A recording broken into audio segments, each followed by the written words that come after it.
Central police ഫോഴ്സിലേക്ക് ജോലി ആഗ്രഹിക്കുന്ന ചെറുപ്പക്കാരാണോ നിങ്ങൾ എങ്കിൽ നിങ്ങൾക്ക് വേണ്ടിയുള്ള ഒരു വീഡിയോയാണ്. പ്രധാനപ്പെട്ട ഇന്ത്യൻ മിനിസ്ട്രി ഓഫ് ഹോം അഫയേഴ്സിന്റെ കീഴിൽ വരുന്ന ഒരു നോട്ടിഫിക്കേഷൻ ഡിസ്കസ് ചെയ്യുന്നതിന് വേണ്ടിയാണ് ഇങ്ങനെ ഒരു വീഡിയോ ചെയ്യുന്നത്. എല്ലാ പ്രിയപ്പെട്ട കൂട്ടുകാർക്കും നമ്മുടെ വീഡിയോയിലേക്ക് സ്വാഗതം. അപ്പൊ എൻട്രിയുടെ ഈ ഒരു വീഡിയോ ചാനലിലേക്ക് വരുന്ന സമയത്ത് Indo Tibetan border police recruitment എന്ന് പറയുന്ന ഒരു നോട്ടിഫിക്കേഷൻ ഡിസ്കസ് ചെയ്യാനായിട്ടാണ് നമ്മൾ എത്തിയിരിക്കുന്നത്. ഇൻട്രോഡ്യൂസിംഗ് മൈസെൽഫ്, എന്റെ പേര് ശ്യാം ശങ്കർ എന്നാണ്. ഓക്കെ, അപ്പൊ നമ്മൾ പ്രധാനപ്പെട്ട ഒരു പോലീസ് ഫോഴ്സിലേക്കുള്ള റിക്രൂട്ട്മെന്റ് ആണെന്ന് പറഞ്ഞു. എങ്ങനെയാണ്, ഏതാണ് കാര്യങ്ങൾ എന്നുള്ള കാര്യങ്ങൾ ഡിസ്കസ് ചെയ്യാനായിട്ടാണ് നമ്മൾ വന്നിരിക്കുന്നത്. ശ്രദ്ധിച്ചിരിക്കുക. പ്രധാനപ്പെട്ട ഒരു പോസ്റ്റാണ് Indo Tibetan border police force എന്ന് പറയുന്നത്. മിനിസ്ട്രി ഓഫ് ഹോം അഫയേഴ്സിന്റെ കീഴിൽ, കേന്ദ്ര ആഭ്യന്തര മന്ത്രാലയത്തിന്റെ കീഴിൽ വരുന്ന പ്രധാനപ്പെട്ട ബോർഡറിൽ വിന്യസിക്കുന്ന ഒരു പ്രധാനപ്പെട്ട പോലീസ് ഫോഴ്സാണ് ITBP എന്നറിയപ്പെടുന്ന Indo Tibetan border police.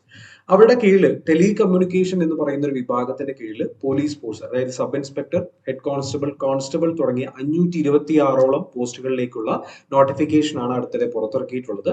Detailed notification ആണ് പുറത്തിറക്കിയിട്ടുള്ളത്. അവര് നമുക്കറിയാം, ഇൻഡോ ടിബറ്റൻ ബോർഡർ പോലീസ് എന്ന് പറയുമ്പോൾ നോർത്തിലെ ഭാഗത്തായിട്ടായിരിക്കും അവരുടെ ഒരു പോലീസ് കാര്യങ്ങളൊക്കെ, ഈ പറയുന്ന അപ്പോയിന്റ്മെന്റ് പോലുള്ള കാര്യങ്ങളൊക്കെ. അപ്പൊ നോട്ടിഫിക്കേഷൻ വന്ന് അതിന്റെ സെലക്ഷൻ പ്രൊസീജർ, ഈ പറയുന്ന ആപ്ലിക്കേഷൻ പ്രൊസീജിയർ സ്റ്റാർട്ട് ചെയ്തിട്ടുണ്ട്. 15th നവംബർ മുതൽ സ്റ്റാർട്ട് ചെയ്തിട്ടുണ്ട്. അതുപോലെ തന്നെ ഡിസംബർ 14th അർദ്ധരാത്രി 11:59 വരെ നമുക്ക് അപ്ലൈ ചെയ്യാൻ സാധിക്കുന്ന ഒരു നോട്ടിഫിക്കേഷൻ ആണ് ഇപ്പോൾ അവരുടെ പുറത്തു വയ്ക്കുന്നത്. അപ്പൊ ആ ഡീറ്റെയിൽഡ് നോട്ടിഫിക്കേഷൻ അവരുടെ വെബ്സൈറ്റിൽ കൊടുത്തിരിക്കുന്ന ഒരു രൂപരേഖയാണ് ഇത്. ശ്രദ്ധിച്ചിരിക്കുക. അപ്പോൾ ഈ പറയുന്ന നോട്ടിഫിക്കേഷൻ പുറത്തിറങ്ങുന്ന സമയത്ത് നമ്മൾ പറഞ്ഞു, ഏറ്റവും പ്രധാനപ്പെട്ട പോസ്റ്റിലേക്കാണ് അവർ അപ്ലിക്കേഷൻ സ്വീകരിച്ചിട്ടുള്ളത്, അല്ലെങ്കിൽ ഇപ്പോൾ പുറത്തിറക്കിയിട്ടുള്ളത് നമ്മൾ പറഞ്ഞു. സബ് ഇൻസ്പെക്ടർ, ടെലികമ്മ്യൂണിക്കേഷൻ വിഭാഗത്തിൽ സബ് ഇൻസ്പെക്ടർ എന്ന് പറയുന്ന പോസ്റ്റിലേക്ക്, ടെലികമ്മ്യൂണിക്കേഷൻ മെയിൽ വിഭാഗത്തിലേക്ക് അവർ ഈ പറയുന്ന നോട്ടിഫിക്കേഷൻ പുറത്തിറക്കിയിട്ടുണ്ട്. ഏകദേശം 78ഓളം വാക്കൻസികൾ അവിടെ വരുന്നുണ്ട്. ഫീമെയിൽ വിഭാഗത്തിൽ നിന്ന് 14ഓളം വാക്കൻസി വരുന്നുണ്ട്. As A total 92 vacancy sub inspector പോസ്റ്റിലേക്ക് 92 വാക്കൻസീസോളം വരുന്നുണ്ട്. ഇനി ഹെഡ് കോൺസ്റ്റബിളിലേക്ക് വരുന്ന സമയത്ത് പുരുഷ വനിതാ വിഭാഗങ്ങളിൽ നിന്ന് ഏകദേശം 383ഓളം വാക്കൻസികൾ വരുന്നുണ്ട്. അപ്പോൾ കേന്ദ്രത്തില് പോലീസ് ഫോഴ്സ് ആഗ്രഹിക്കുന്ന, ഒരു ഉയർന്ന പോസ്റ്റ് ആഗ്രഹിക്കുന്ന ചെറുപ്പക്കാരുണ്ടെങ്കിൽ തീർച്ചയായിട്ടും നിങ്ങൾ മനസ്സിലാക്കി വെക്കുക, ഹെഡ് കോൺസ്റ്റബിൾ എന്ന് പറയുന്ന വാക്കൻസി കൂടുതലാണ്. ഏകദേശം ഒരു 400ഓളം വാക്കൻസികൾ അടുത്തേക്ക് വരുന്നുണ്ട്. വനിതാ വിഭാഗങ്ങളായിട്ട്, പുരുഷന്മാരായിട്ട് മാത്രമായിട്ട് 325ഓളം വാക്കൻസീസ് ആണ് വരുന്നത്. ഇനി കോൺസ്റ്റബിളിലേക്ക് വരുന്ന സമയത്ത് ഏകദേശം 51ഓളം വാക്കൻസീസ് വരുന്നുണ്ട്. പുരുഷന്മാർ 44ഉം വനിതകൾ 7 പേരും. അപ്പൊ ഡിഗ്രി യോഗ്യതയുള്ള ആളുകളൊക്കെ ആണ് എങ്കിൽ തീർച്ചയായിട്ടും നിങ്ങൾക്ക് സബ് ഇൻസ്പെക്ടർ പോസ്റ്റിലേക്ക് അപ്ലൈ ചെയ്യാം. കേരള പോലീസിലേക്ക് അപ്ലൈ ചെയ്യേണ്ട, സെൻട്രൽ പോലീസിലേക്ക് അപ്ലൈ ചെയ്യണം എന്നൊക്കെ താല്പര്യമുള്ള കൂട്ടുകാരാണ് എങ്കിൽ ദയവ് ചെയ്ത് മനസ്സിലാക്കി വെക്കുക. നല്ലൊരു ഫോഴ്സ് ആണ്. നല്ലൊരു ഈ പറയുന്ന റിക്രൂട്ട്മെന്റ് എന്ന് പറയുന്നത് പ്രസ്റ്റീജിയസ് ആയിട്ടുള്ള ഒരു പോസ്റ്റ് ആണ്. ആകെ പോസ്റ്റിംഗ് കുറച്ച് മുകളിലേക്കായിരിക്കും, നോർത്തിലേക്കായിരിക്കും എന്നുള്ളൊരു പ്രധാനപ്പെട്ട ഒരു കാര്യം മാത്രമാണ് വരുന്നത്. അപ്പൊ സബ് ഇൻസ്പെക്ടറിന് 92ഓളം വാക്കൻസീസ്, നമ്മുടെ ഹെഡ് കോൺസ്റ്റബിളിന് 383ഓളം വാക്കൻസീസ്, പിന്നെ കോൺസ്റ്റബിളിന് 51ഓളം വാക്കൻസീസ്. ആസ് എ ടോട്ടൽ ഇപ്പോൾ നിലവിൽ വിളിച്ചിരിക്കുന്നത് 526 വാക്കൻസീസിനുള്ള ഒരു റിക്രൂട്ട്മെന്റ് ആണ്, നോട്ടിഫിക്കേഷൻ ആണ് അവർ പുറത്തിറക്കിയിട്ടുള്ളത്. പക്ഷേ ഇത് കണ്ട് വിഷമിക്കേണ്ട കാര്യമില്ല. ചിലപ്പോൾ ടെൻഡേറ്റീവ് ആയിട്ട് അവർ വാക്കൻസി കൂടാമെന്നും അവിടെ വ്യക്തമായിട്ട് പറയുന്നുണ്ട്. അവരുടെ ഒരു vacancies may increase or decrease, ഒരു ചെറിയ ചേഞ്ച് അങ്ങോട്ടോ ഇങ്ങോട്ടോ വരാം എന്നുള്ള രീതിയിൽ പറയുന്നുണ്ട്.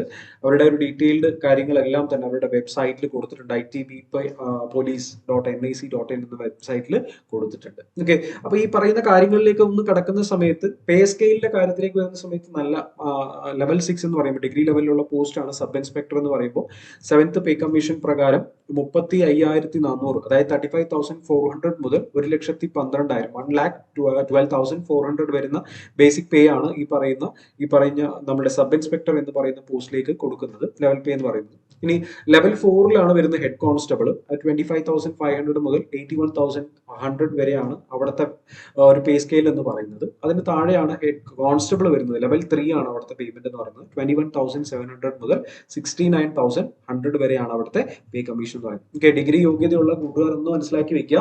ലെവൽ 6ലാണ് വരുന്നത് സബ് ഇൻസ്പെക്ടർ പോസ്റ്റ് എന്ന് പറയുന്നത്. 35,400 മുതൽ 1,00,000 രൂപ വരെ സാലറി ലഭിക്കുന്ന, 1,12,000 രൂപയോളം വരുന്ന സാലറി ലഭിക്കാൻ പറ്റുന്ന പോസ്റ്റാണ് ടെലികമ്മ്യൂണിക്കേഷനിൽ ഈ പറയുന്ന സബ് ഇൻസ്പെക്ടർ പോസ്റ്റ് എന്ന് പറയുന്നത്. ഓക്കെ, ഇതിന് പുറമെ മറ്റൊരുപാട് അലവൻസസും അവർ പ്രൊവൈഡ് ചെയ്യുന്നുണ്ട്. അവരുടെ വെബ്സൈറ്റിൽ പറയുന്ന റേഷൻ മണി, ഡിയർനെസ് അലവൻസ്, ഓക്കെ. അതുപോലെ തന്നെ നമ്മൾ എന്താണ് കോമ്പൻസേറ്ററി അലവൻസ്, HRA പോലുള്ള കാര്യങ്ങളും ട്രാവൽ അലവൻസും ഒക്കെയുള്ള കാര്യങ്ങളൊക്കെ അവർ പറയുന്നുണ്ട്. ഓക്കെ. അപ്പോൾ പ്രസ്റ്റീജിയസ് പോസ്റ്റ് ആണെന്ന് ഇപ്പൊ തന്നെ വ്യക്തമായിട്ട് മനസ്സിലായിട്ടുണ്ടാവും വിചാരിക്കുന്നു. സെൻട്രൽ പോലീസ് ഫോഴ്സ് അല്ലേ, ITBP അല്ലേ, പ്രധാനപ്പെട്ട പോലീസ് ഫോഴ്സ് അല്ലേ. അപ്പൊ അങ്ങനെയുള്ള ഒരു മറ്റ് അലവൻസും കാര്യങ്ങളും ആ ഒരു പേ സ്കെയിലും കുറച്ചുകൂടി ഡിഫറെന്റ് ആയിരിക്കും. അതൊന്ന് മനസ്സിലാക്കി വെക്കുക. ഇനി ഇതിന്റെ എലിജിബിലിറ്റി കാര്യങ്ങളിലേക്ക് പോകുന്ന സമയത്ത് കുറച്ചുകൂടെ ഒരു റിലാക്സ്ഡ് ആയിട്ടുള്ള ഒരു സ്റ്റേറ്റസ് ആണ് ഇവിടെ വരുന്നത്. ഓക്കെ. മറ്റ് സെൻട്രൽ പോലീസ് ഫോഴ്സിനെ പോലെ തന്നെ സബ് ഇൻസ്പെക്ടറിലേക്ക് എന്ന് പറയുന്നത് 20 വയസ്സും 25 വയസ്സിനും ഇടയിൽ പ്രായമുള്ള ആളുകളായിരിക്കണം. ഓക്കെ. OBC, അതുപോലെ തന്നെ SC ST, അതുപോലെ തന്നെ നമ്മളുടെ എക്സ് സർവീസ്മെൻ എന്ന് പറയുന്ന വിഭാഗത്തിന് age relaxation, upper age relaxations ഉണ്ട്. എങ്കിലും അവിടുത്തെ ജനറൽ ഏജ് ലിമിറ്റ് എന്ന് പറയുന്ന ഒരു ബ്രാക്കറ്റ് എന്ന് പറയുന്നത് 20 to 25 ആണ് സബ് ഇൻസ്പെക്ടർ എന്ന് പറയുന്ന പോസ്റ്റിലേക്ക് വരുന്ന എലിജിബിലിറ്റി എന്ന് പറയുന്നത്. ഹെഡ് കോൺസ്റ്റബിളിന്റെ കേസിലേക്ക് വരുന്ന സമയത്ത് 18 to 25 ആണ് അവിടുത്തെ ഏജ് ബ്രാക്കറ്റ് എന്ന് പറയുന്നത്. അപ്പോൾ +2 കഴിഞ്ഞ് പുറത്തിറങ്ങുന്ന ചെറുപ്പക്കാർക്ക് തീർച്ചയായിട്ടും പറ്റുന്ന പോസ്റ്റ് തന്നെയാണ്. ടെലികമ്മ്യൂണിക്കേഷനിൽ 18 to 25 ആണ് അവിടുത്തെ ഏജ് ബ്രാക്കറ്റ്. കോൺസ്റ്റബിളും സെയിം 18 to 23 ആണ് അവിടുത്തെ ഏജ് ബ്രാക്കറ്റ് എന്ന് പറയുന്നത്. ഓക്കെ. അപ്പൊ ഏജ് ബ്രാക്കറ്റിന്റെ കേസിലേക്ക് വരുന്ന സമയത്ത് 20 to 25 sub inspector, 18 to 25 head constable, 18 to 23 ആണ് എന്നുള്ളത് മനസ്സിലാക്കി വെക്കുക. ഇനി അപ്ലിക്കേഷൻ ഫീന്റെ കാര്യത്തിലേക്ക് വരുന്ന സമയത്ത് പുരുഷന്മാരുടെ കേസിൽ ജനറൽ, അതുപോലെ തന്നെ നമ്മൾ OBC, EWS എന്ന് പറയുന്ന കാറ്റഗറിയിലുള്ളവർക്ക് 200 രൂപയാണ് സബ് ഇൻസ്പെക്ടർ എന്ന് പറയുന്ന പരീക്ഷയ്ക്കുള്ള അപ്ലിക്കേഷൻ ഫീസ് എന്ന് പറയുന്നത്. അപ്ലൈ ചെയ്യുന്ന സമയത്ത് 200 രൂപയാണ്. സബ് ഇൻസ്പെക്ടർ പോസ്റ്റിലേക്ക് 200 രൂപയും, ഹെഡ് കോൺസ്റ്റബിൾ തസ്തികയിലേക്ക് അപ്ലൈ ചെയ്യുന്ന സമയത്ത്, വാക്കൻസിയിലേക്ക് അപ്ലൈ ചെയ്യുന്ന സമയത്ത് 100 രൂപയുമാണ് ഫീസ് എന്ന് പറയുന്നത്. ഓക്കെ. ഇനി SC, schedule caste, schedule tribe, ex servicemen, female കാറ്റഗറിയിൽ വരുന്ന ആളുകൾക്ക് ഫീ എക്സംഷൻ ഉണ്ട് എന്ന് അവർ വ്യക്തമായിട്ട് നോട്ടിഫിക്കേഷനിൽ പറഞ്ഞിട്ടുണ്ട്. അപ്പോൾ സബ് ഇൻസ്പെക്ടർ പോസ്റ്റിലേക്ക് വരുന്ന ആ സമയത്ത് 200 രൂപയാണ് അപ്ലിക്കേഷൻ ഫീ. ബാക്കിയുള്ള 2 പോസ്റ്റുകളിലേക്ക് 100 രൂപയാണ് UR അൺറിസർവ്ഡ്, OBC, EWS കാറ്റഗറിയിലേക്ക് അപ്ലൈ ചെയ്യുന്ന ചെറുപ്പക്കാരുടെ അപ്ലിക്കേഷൻ ഫീ എന്ന് പറയുന്നത്. ഓക്കെ. അതുപോലെ തന്നെ നമ്മൾ അവിടുത്തെ ഒരു എഡ്യൂക്കേഷണൽ ക്വാളിഫിക്കേഷൻ നോക്കുന്ന സമയത്ത് സബ് ഇൻസ്പെക്ടറിലേക്ക് അപ്ലൈ ചെയ്യേണ്ട ചെറുപ്പക്കാരുടെ എഡ്യൂക്കേഷൻ ക്വാളിഫിക്കേഷൻ അവർ പറയുന്നത് ബാച്ചിലേഴ്സ് ഡിഗ്രി ഇൻ സയൻസ് ആണ് കുറച്ചുകൂടി ഡിസൈറബിൾ, അല്ലെങ്കിൽ അഭികാമ്യം എന്നുള്ള രീതിയിൽ അവർ പറയുന്നുണ്ട്. ഫിസിക്സ്, കെമിസ്ട്രി ഉൾപ്പെടെയുള്ള ഈ പറയുന്ന കോംപ്ലിമെന്ററി സബ്ജക്ട്സിൽ ഉൾപ്പെടുന്ന മാത്സിന് പകരമല്ല ഇനി IT ആണ്, കമ്പ്യൂട്ടർ സയൻസ് ആണ്, ഇലക്ട്രോണിക്സ് ആൻഡ് കമ്മ്യൂണിക്കേഷൻ ആണ്, അല്ലെങ്കിൽ ഇലക്ട്രോണിക്സ് ആണ്, ഇൻസ്ട്രുമെന്റേഷൻ ആണ്. ഓക്കെ. ഈ പറയുന്ന ഏജ് ബ്രാക്കറ്റ്, ഈ പറയുന്ന ക്വാളിഫിക്കേഷനോട് കൂടി ബാച്ചിലേഴ്സ് ഡിഗ്രി സയൻസിലുള്ള ചെറുപ്പക്കാരാണെങ്കിൽ അവർക്ക് അപ്ലൈ ചെയ്യാൻ പറ്റും. ഇനി അതല്ല, പ്രധാനപ്പെട്ട റെക്കഗ്നൈസ്ഡ് ആയിട്ട് യൂണിവേഴ്സിറ്റി വേണം, മിനിമം 55% മുകളിൽ വേണം എന്നുള്ള രീതിയിലൊക്കെ പറയുന്നുണ്ടല്ലോ. അപ്പൊ അത് നിങ്ങൾക്ക് അറിയാവുന്നതാണ്. ഇനി മറ്റ് ഒരു വേറെ, ഇനിയിപ്പോൾ അതല്ല സയൻസ് ഡിഗ്രി ഇല്ല എന്നുണ്ടെങ്കിൽ കമ്പ്യൂട്ടർ അപ്ലിക്കേഷനിൽ പ്രധാനപ്പെട്ട റെക്കഗ്നൈസ്ഡ് ആയിട്ടുള്ള യൂണിവേഴ്സിറ്റികളിൽ നിന്ന് കമ്പ്യൂട്ടർ അപ്ലിക്കേഷനിൽ ഡിഗ്രി ഹോൾഡേഴ്സ് ആണെങ്കിൽ നിങ്ങൾക്ക് തീർച്ചയായിട്ടും അപ്ലൈ ചെയ്യാം. ഇനി അതല്ല BTech ഹോൾഡേഴ്സ് ആണ്, ഇലക്ട്രോണിക്സ് ആൻഡ് കമ്മ്യൂണിക്കേഷനിലോ, ഇൻസ്ട്രുമെന്റേഷനിലോ, കമ്പ്യൂട്ടർ സയൻസിലോ, ഇലക്ട്രിക്കൽ ഓർ IT-ലോ പ്രധാനപ്പെട്ട യൂണിവേഴ്സിറ്റികളിൽ നിന്ന് ഗ്രാജുവേറ്റ്സ് ആയിട്ടുള്ള BTech ഗ്രാജുവേറ്റ്സ് ആയിട്ടുള്ള ആളുകളാണെങ്കിൽ തീർച്ചയായിട്ടും നിങ്ങൾക്കും അപ്ലൈ ചെയ്യാൻ പറ്റും. ഓക്കെ. ഇനി അത് മാത്രമല്ല, താഴെ പറയുന്നുണ്ട് അസോസിയേറ്റ് മെമ്പർ ആണെങ്കിൽ institute of electronics and communication or instrumentation, computer science, electrical or information technology എഞ്ചിനീയേഴ്സിന്റെ ഒരു അതിൽ നിന്നൊരു അസോസിയേറ്റ് മെമ്പർ ആണെങ്കിൽ, അല്ലെങ്കിൽ അതിന്റെ ഒരു തത്തുല്യമായിട്ട് ഇക്വാലന്റ് ആണെന്നുണ്ടെങ്കിൽ തീർച്ചയായിട്ടും നിങ്ങൾക്കും അപ്ലൈ ചെയ്യാൻ പറ്റുമെന്ന് പറയുന്നുണ്ട്. അപ്പോൾ ജനറലി മനസ്സിലാക്കി വെക്കുക, ഡിഗ്രി ഗ്രാജുവേറ്റ്സിനാണ്, ബാച്ചിലർ ഡിഗ്രി ഗ്രാജുവേറ്റ്സിനാണ് ഈ പറയുന്ന സബ് ഇൻസ്പെക്ടർ പോസ്റ്റിലേക്കുള്ള അപ്ലിക്കേഷൻ കൊടുക്കാനായിട്ട് സാധിക്കുക. അതിലും പ്രധാനമായിട്ട് മനസ്സിലാക്കി വെക്കേണ്ടത് ആർട്സ് സയൻസ് സയൻസ് സബ്ജക്റ്റിനാണ് ഇവിടെ കൂടുതലായിട്ട് വിളിച്ചിരിക്കുന്നത്. ഓക്കെ. അപ്പോൾ അല്ലാതെ ആർട്സ് സബ്ജക്റ്റിനല്ല, ഫിസിക്സ്, കെമിസ്ട്രി, മാത്സ് ഉൾപ്പെടുന്ന സയൻസ് സബ്ജക്ട്സിലോ അല്ലെങ്കിൽ BTech ഹോൾഡേഴ്സിനോ ഈ പറയുന്ന കമ്പ്യൂട്ടർ അപ്ലിക്കേഷനിലോ ബാച്ചിലർ ഡിഗ്രി ഉള്ള ആളുകൾക്കാണ് അപ്ലൈ ചെയ്യാനായിട്ട് സാധിക്കുക.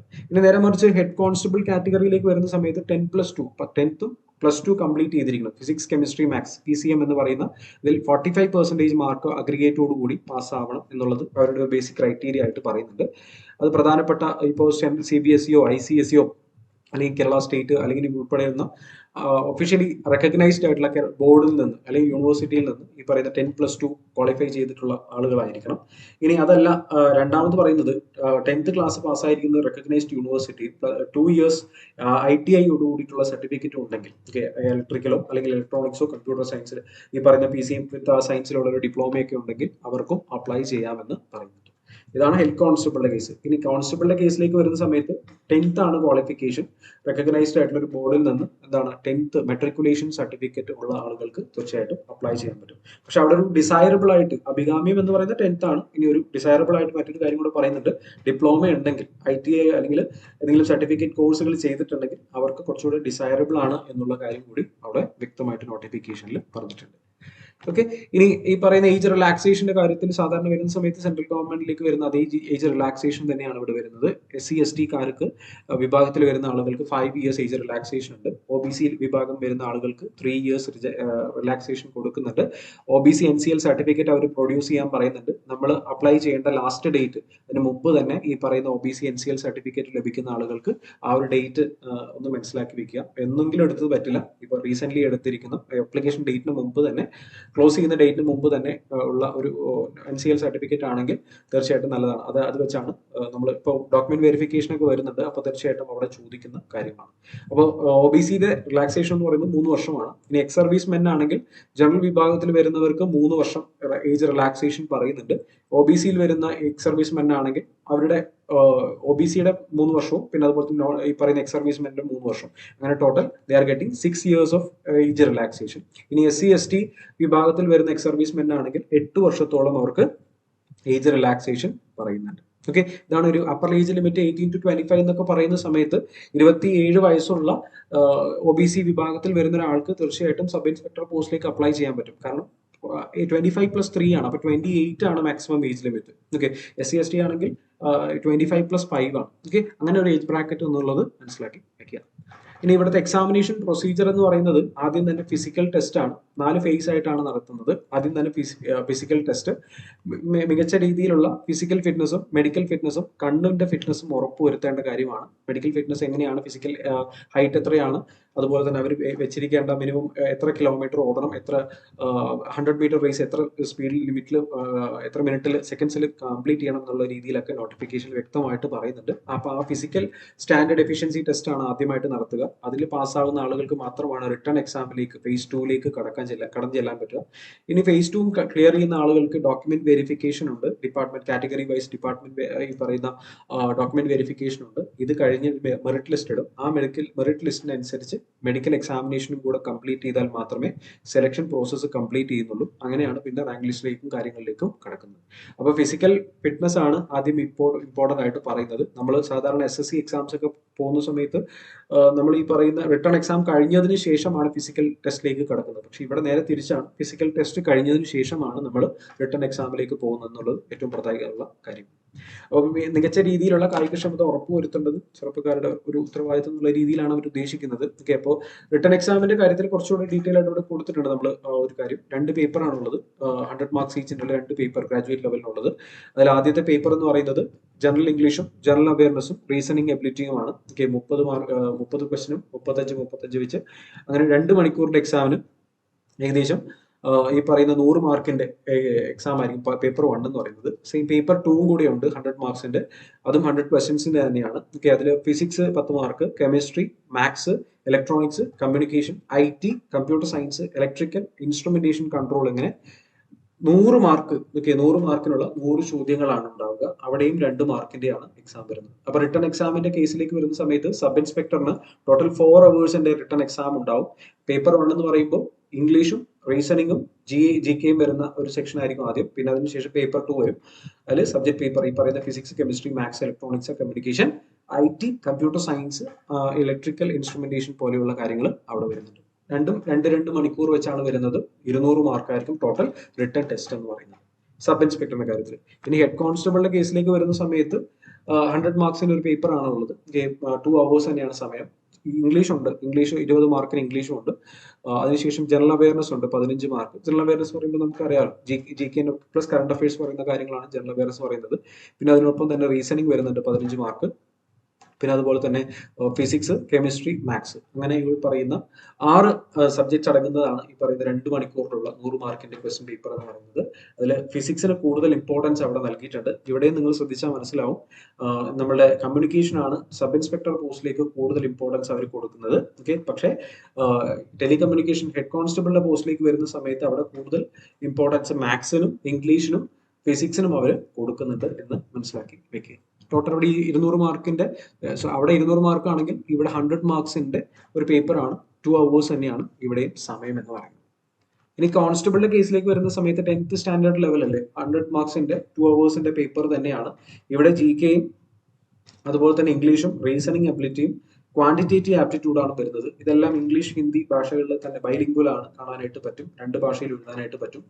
ഓക്കെ, അപ്പോൾ 20 ക്വസ്റ്റ്യൻ, 25 ക്വസ്റ്റ്യൻ, 25 ക്വസ്റ്റ്യൻ, മാക്സ് മാത്രം 30. ക്വാണ്ടിറ്റേറ്റീവ് ആപ്റ്റിറ്റ്യൂഡും 30 ക്വസ്റ്റ്യൻസ് ആയിരിക്കും ഉണ്ടാവുക. ഓക്കെ, അപ്പൊ അങ്ങനെ as A total 2 hours complete ചെയ്യേണ്ടത് 100 ക്വസ്റ്റ്യൻസ് ആണ്. SSC എക്സാം വെച്ച് കമ്പയർ ചെയ്യുന്ന സമയത്ത് 1 മണിക്കൂർ കൂടെ എക്സ്ട്രാ ലഭിക്കുന്നു എന്നുള്ളത് ഏറ്റവും പ്രത്യേകതയുള്ള ഒരു കാര്യമാണ് ITBPയുടെ കാര്യം എന്ന് പറയുന്നത്. അപ്പോൾ മികച്ച കായികക്ഷമത ഉറപ്പുവരുത്തണം. ഈ പറയുന്ന റിട്ടൺ എക്സാം കംപ്ലീറ്റ് ചെയ്തതിനു ശേഷം ഡോക്യുമെന്റ് വെരിഫിക്കേഷൻ, അതിനുശേഷം നമ്മൾ മെഡിക്കൽ എക്സാമിനേഷൻ പോലെയുള്ള phase 4ലേക്ക് കടക്കും.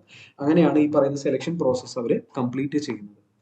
അപ്പോൾ നീണ്ട നല്ല പോസ്റ്റിലേക്കുള്ള ഒരു പരീക്ഷയാണ്. ഇപ്പോൾ കൂടുതൽ അറിയാനായിട്ട് താല്പര്യമുള്ള ആളുകൾ ഈ പറയുന്ന അവരുടെ വെബ്സൈറ്റിലേക്ക് ഒന്ന് കയറി ചെന്നാൽ നോക്കാൻ ഡീറ്റെയിൽ ആയിട്ടുള്ള നോട്ടിഫിക്കേഷൻ കാണാൻ പറ്റുന്നതാണ്. കൂടുതൽ ഡീറ്റെയിൽസും അതുപോലെ തന്നെ ഹൈറ്റ്, ഫിസിക്കൽ ഫിറ്റ്നസ് എങ്ങനെയൊക്കെ വേണം, മെഡിക്കൽ ഫിറ്റ്നസ് എങ്ങനെ വേണം എന്നുള്ള കാര്യങ്ങളൊക്കെ അവർ വ്യക്തമായിട്ട് അവരുടെ നോട്ടിഫിക്കേഷനിൽ പറഞ്ഞിട്ടുണ്ട്. ഇപ്പോൾ കൂട്ടുകാരൊന്ന് ശ്രദ്ധിച്ചിരിക്കുക.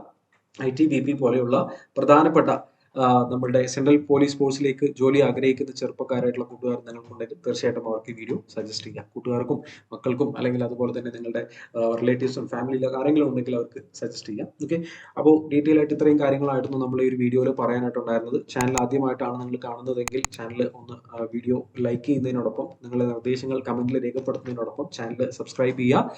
ഇതുപോലുള്ള നോട്ടിഫിക്കേഷൻ, സെൻട്രൽ ഗവൺമെന്റിന്റെ നോട്ടിഫിക്കേഷൻസ് ലഭിക്കുന്നതിന് വേണ്ടി ആ ബെൽ ബട്ടണൊക്കെ ഒന്ന് ക്ലിക്ക് ചെയ്യുക. ഓക്കെ, അപ്പോൾ അടുത്തൊരു വീഡിയോയിൽ വീണ്ടും കാണാം. അതുവരെ എല്ലാവർക്കും നല്ലത് വരുത്തട്ടെ. Thanks for watching. Bye bye. It's from Shyam.